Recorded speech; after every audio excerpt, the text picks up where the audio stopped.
નમસ્કાર દર્શક મિત્રો, ધ લોકસત્તા શોમાં આપનું સ્વાગત છે। સુપરસ્ટાર તેલુગુ એક્ટર નાગાર્જુન પર Hyderabad disaster management and property protection agency દ્વારા મોટી કાર્યવાહી કરવામાં આવી છે।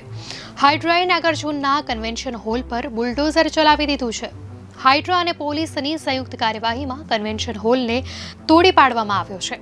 આ હોલ રંગારેડી જિલ્લામાં શિલ્પરમમ પાસે આવેલો હતો। ખરેખર આ જમીન FTL ઝોન હેઠળ આવે છે। ત્યારે આજે સવારે નાગાર્જુનની માલિકીના એન કન્વેન્શન સેન્ટરને તોડી પાડવામાં આવ્યું। માધાપુર ડીસીપીએ આ ઘટના અંગે જણાવતા કહ્યું છે કે હોલ પર કાર્યવાહીમાં કોઈ અડચણ ન આવે એ સુનિશ્ચિત કરવા માટે સ્થળ પર પોલીસ તૈનાત કરવામાં આવી છે। સ્થાનિક અધિકારીઓના નિર્દેશ પર આ કાર્યવાહી કરાઈ છે। અહેવાલો અનુસાર એવો આરોપ છે કે સ્થાનિક જળાશય તમ્મેતી ચેરવ ઉપર અતિક્રમણ કરીને કન્વેન્શન સેન્ટર ગેરકાયદેસર રીતે બનાવાયું છે। ફરિયાદ મળ્યા બાદ હૈદરાબાદ મ્યુનિસિપલ કોર્પોરેશનના અધિકારીઓએ તેની તપાસ કરી હતી। ફરિયાદમાં એવું જણાવાયું હતું કે મૂળ તળાવનો ભાગ એવી 3.5 એકર જમીન પર કબજો કરીને આ સેન્ટર બનાવાયું છે।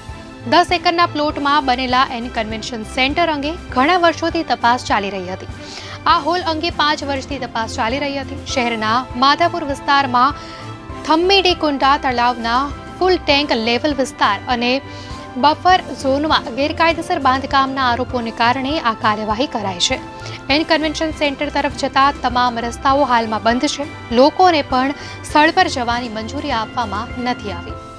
દર્શક મિત્રો, આ ઘટનાને લઈને આપની શું પ્રતિક્રિયા છે, ચોક્કસથી જણાવશો।